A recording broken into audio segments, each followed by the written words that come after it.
Hey, my name's Dan Soviero, and this is my story of going from a college dropout to doing over 15 million in sales, starting my own company, and marrying the love of my life by the time I was 25 years old.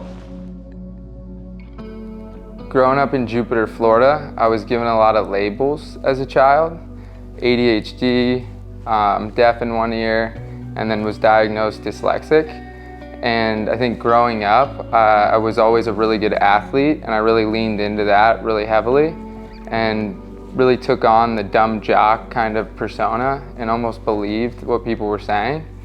And it really wasn't until high school where I ended up taking the SAT and scoring like over an 1800, which compared to some of my friends who had 4.0 GPAs, stacked up pretty nicely. And that was when I really realized had a lot more potential than I was giving myself credit for.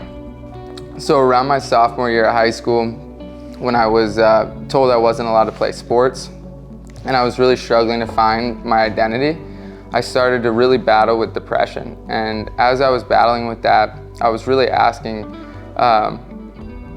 friends of mine and asking really my dad more than anyone, what's going on here? Like, why am I struggling? I have the most, I have great friends, I have an amazing family, I'm a really good athlete, I have everything a kid could ever want, and for some reason I'm terribly unhappy.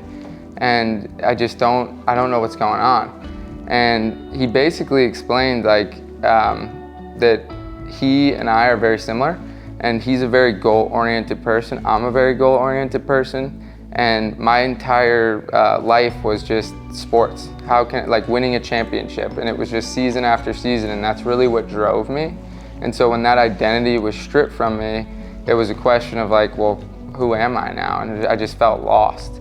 And so he introduced me to a couple of books, and I ended up really falling in love with business. And so one of the things that he challenged me to do while I was struggling with this depression was try to go do something selfless, try to go do something for the community, do something that's not about you. And so I went out to the local youth lacrosse program, and I just started offering to do private lessons with kids.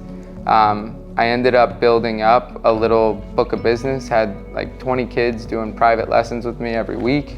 It got to the point where I started to realize that, man, I really like this. I really like building businesses. I really like working with these kids. I love being a part of the community. And so I started to think, like, how can I do this bigger? And ended up creating some business cards. So this was the first business. We set up these little business cards, D1 lacrosse training. Everyone wants to go Division I. That's like the big thing in sports when you're in high school or middle school. And so we set up D1 lax training, and it was all about just giving really good quality coaching to kids from high school players that were committed to playing college. And we were really working with like 13 years and younger age kids. We got up to like 30, 40 lessons a week. We were charging, I don't know, 50, 100 bucks a lesson. And so we were starting to do a pretty good job. I started hiring some of my friends to go out and do the lessons.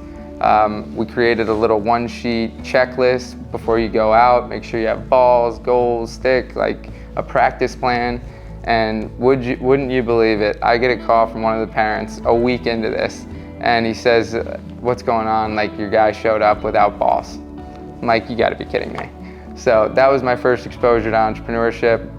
From there, I realized that I really wanted to do a business that I could scale, and a service-based business like that is super hard to scale because it's all about people, and I'm going off to college, I won't be in the same location, so it's not really something I could take with me. And so I started thinking, all right, what's something else that I could do that's a lot more scalable? My first instinct was water bottles. How could we disrupt or innovate around like the water bottle category? And I went and started talking to some mentors and some different people, and they basically explained, like, if you step into a category like water bottles, you are gonna get squashed like a bug. And so I was thinking to myself, like, and the question the person asked was really good. They were like, what makes you uniquely qualified to deal with water bottles? And I was thinking to myself, I don't know, I've drinking water bottles my whole life, maybe that, I don't know. But there really wasn't anything that set me apart from anyone else selling water bottles. So we started looking at, okay, what's something that I could start, a business I could start that I could go into with 10 plus years of experience. I'm uniquely qualified to do, and I can scale.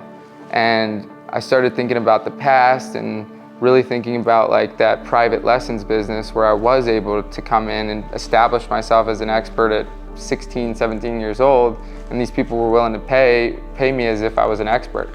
And so sports, lacrosse, equipment, like there's got to be something in that category that I can really do well, better than anybody else.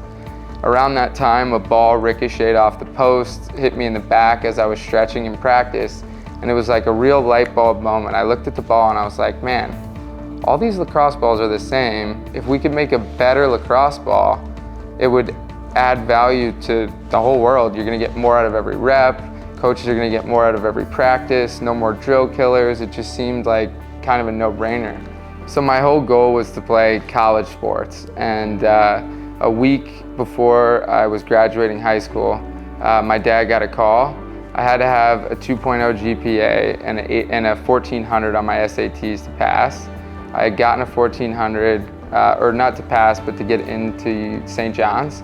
I had gotten a 1400 on my SAT.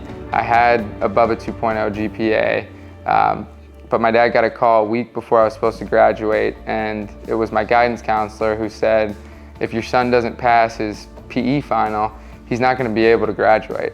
And my dad, came to me and started talking to me about what's going on with your PE final, and I didn't even realize I had a PE class. I had completely forgotten that I had a 6th period that year. I sit down on the weightlifting bench to start taking my final. He puts it down on the bench. It's a 100-question true or false. Turned it in, got a 62 on the test, and was able to make it to go play lacrosse in college. So getting in a little bit of trouble at St. John's, when I went to around April, May that year, I gave my dad a call, just said, hey, I'm planning on coming home for the summer. I want to just start really working on this business. And his response was absolutely not. You are not invited home. You have gotten in all sorts of trouble. You need to go figure it out.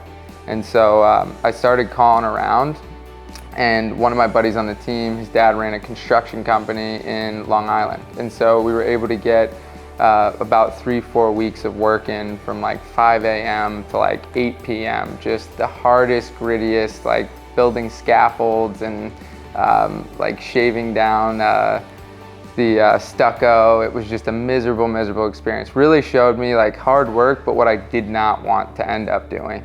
And so we were able to make enough money to buy flights, me and a really good friend of mine, to go out to California. And he had a buddy out there at the time who had played goalie at Penn State. We were able to get a spot on his couch for the summer, and we found a bunch of local programs that wanted us to come out and coach.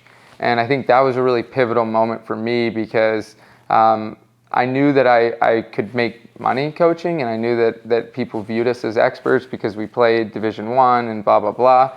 But I didn't really realize how much I loved coaching a team until that summer. That was my first time really being responsible for a whole team as the head coach, and just a really unique experience and something that I just fell in love with. And that really ended up driving me to decide to commit to University of Tampa, where I ended up transferring to.